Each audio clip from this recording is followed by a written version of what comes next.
नमस्ते विद्यार्थी मित्रांनो, या व्हिडिओमध्ये आपण read to me student edition हे इंग्रजी विषयासाठीचं जे ॲप आहे त्या ॲपचा कसा वापर करायचा हे आपण अभ्यासणार आहोत. प्रथम हे ॲप आपण इथं ओपन करूयात.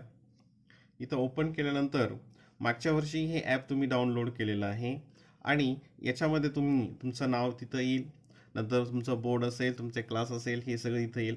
आता तुम्ही पुढच्या क्लासमध्ये गेलेला आहात, तर पुढच्या क्लासमध्ये पुस्तक आपल्याला इथं अगोदर डाउनलोड करावं लागेल. तर पहिल्यांदा read your school text book इथे क्लिक करा.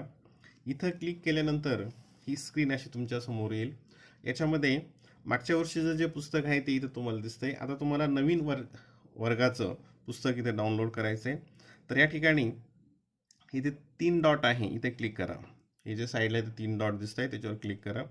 इथं हा मेनू आला, इथं डाउनलोड टेक्स्ट बुक्स याच्यावर क्लिक करा.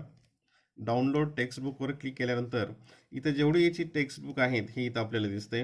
मागच्या वर्षी तुम्ही ज्या वर्गात होता त्याचं पुढच्या वर्गाचं पुस्तक आपल्याला इथं घ्यायचं आहे. जसं एक माय इंग्लिश बुक क्लास 6 हे आपण या ठिकाणी घेणार आहोत.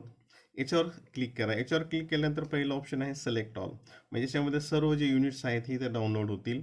तर आता इथे सर्व डाउनलोडसाठी वेळ लागेल, म्हणून मी काय करतो, फक्त एकच युनिट इथं हे पहिलं युनिट मी डाउनलोड करतोय. तिथं क्लिक करा. सिलेक्ट आउट केलं तर सगळंच पुस्तक येईल. ठीक आहे, इथं डाउनलोड केलं.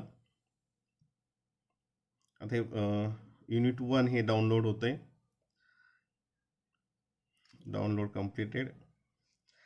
आता इथे परत आता आपण कोणती पुस्तकं आहेत आपण इथे दिसतील. जर एका घरामध्ये 2-3 भावंड असतील तर तुम्ही सर्वांसाठीची पुस्तकं या ठिकाणी डाउनलोड करू शकता. आता युनिट 6 क्लास 6 युनिट 1. तर इथे हे स्क्रीन तुमच्या समोर आलं. आता या स्क्रीनमध्ये काय काय ऑप्शन्स आहेत बघा. इथे play, translate word, picture dictionary, pronouns word, English dictionary, spell word, आणि खाली इथे बघा पेज 1 आउट ऑफ 27, म्हणजे त्याच्यामध्ये युनिट 1मध्ये टोटल 27 पेज आहेत. आणि गो टू पेज. आता आपल्याला एखादं डायरेक्ट पुढच्या पेजवर जायचं असेल तर आपण तिथे गो टू पेजवर क्लिक केलं आणि जे पेज नंबर हवा असेल त्या पेज नंबरवर आपण जाऊ शकतो. जसं मला इथं पेज नंबर 7 हवं आहे, तर मी इथं 7 घेतलं आणि खाली इथं क्लिक केलं. हे आलं पेज नंबर 7. आता हे जे इथं ऑप्शन्स आहेत त्याचा आपण कसा वापर करायचा ते बघूयात. पहिला आहे प्ले. प्ले केल्यानंतर इथं रीडिंगला स्टार्ट होते बघा. आणि इथे रीडिंग चालू असताना 1.3 तो शब्द इथं हायलाइट होतो, म्हणजे कोणत्या शब्दाचं वाचन चालू आहे हे आपल्याला याच्यामध्ये लक्षात येतं. wild boar was sharpening his tusks against the bark of a tree.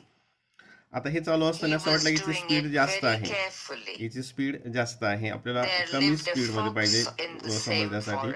तर या ठिकाणी हे रीडिंग स्पीड या बाजूला हे ऑप्शन आहे, इथं क्लिक करा. आता ही 0 ही नॉर्मल स्पीड आहे. ही वर जर घेतलं ती फास्ट होते आणि खाली जर घेतलं ती स्पीड कमी होते. आपल्याला कमी स्पीडमध्ये पाहिजे असेल तर आपण खाली इथं घेतलं त्याला आणि अप्लाय केलं. अप्लाय केलं तर परत आता इथे प्ले केलं. तर आता अगोदरची स्पीड आणि आताची स्पीड याच्यामध्ये तुम्हाला फरक जाणवेल. was always looking for, म्हणजे आता स्पीड काय झाली आहे, कमी झालेली आहे. chance. आता इथे हे आपण नॉर्मलवर इथं घेऊयात. पुढचं ऑप्शन म्हणजे हे प्लेचं तुमच्या लक्षात आलं. आता इथं पुढचं आहे ऑप्शन ट्रान्सलेट वर्ड, म्हणजे त्या शब्दाचा जो ट्रान्सलेशन आहे, अर्थ आहे, तो आपल्याला इथं बघायला मिळतो. त्यासाठी अगोदर तो शब्द आपल्याला इथं सिलेक्ट करावा लागेल. आता इथं हा एक शब्द मी सिलेक्ट केला आणि नंतर ट्रान्सलेट वर्डवर क्लिक केलं तर त्याचा अर्थ आपल्याला दिसतो. तो वेगवेगळ्या भाषांमध्ये आहे. तर आपल्याला मराठी किंवा हिंदी या भाषामध्ये आहे, तिथं आपण मराठी भाषा जी भाषा सिलेक्ट केली असेल तीच आहे. ते जसं वाईल्ड हा शब्द आहे, त्याचं वन किंवा जंगली असा आहे. किंवा आपण आणखी दुसरा हा एक इथं शेजारी हा दुसरा एक शब्द इथं सिलेक्ट करूयात. नंतर तो ट्रान्सलेट वर्ड केला. तीक्ष्ण करणे, धारदार, म्हणजे प्रत्येक शब्दाचा अर्थ आपल्याला या ठिकाणी मिळतो. तिसरा आहे पिक्चर डिक्शनरी. आता काही शब्दांचे पिक्चर शक्य आहेत, त्याची पिक्चरसुद्धा म्हणजे समजण्यासाठी इथं दिलेली आहेत.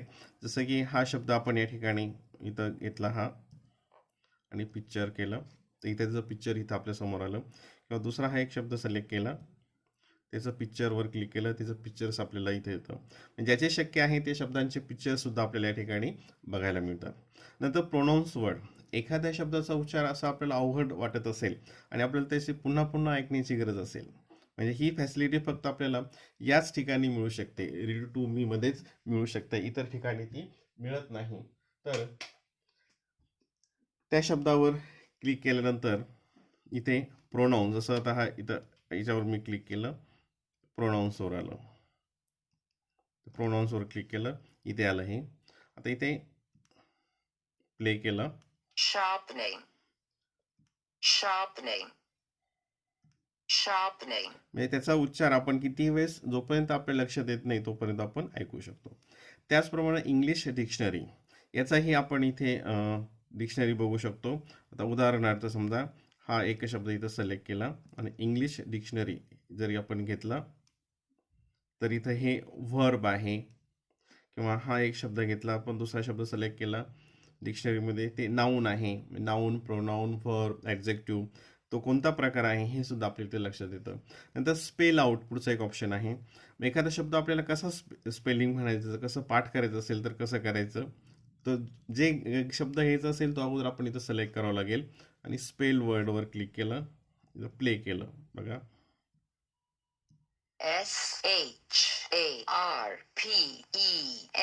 sharpening, sharpening, परत आणखीन आपण ऐकू शकतो, sharpening,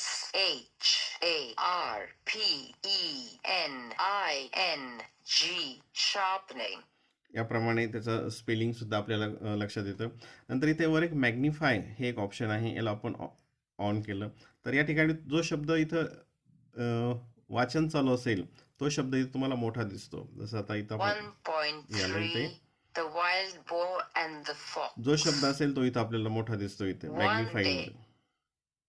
A wild boar was sharpening his tusks against the bark of a tree. मॅग्निफाईंगचा उपयोग He आपल्याला was doing it very carefully. या प्रकारे करता येतो. There तर lived a अशा प्रकारे fox in हे the जे same forest. Read to me हे ॲप आहे हे विद्यार्थ्यांसाठी अत्यंत उपयोगी आहे आणि तुम्ही याचा वापर केला तर इंग्रजीमध्ये तुमची खूप सुधारणा होईल आणि इंग्रजीचा अभ्यास हा खूप सोपा वाटेल.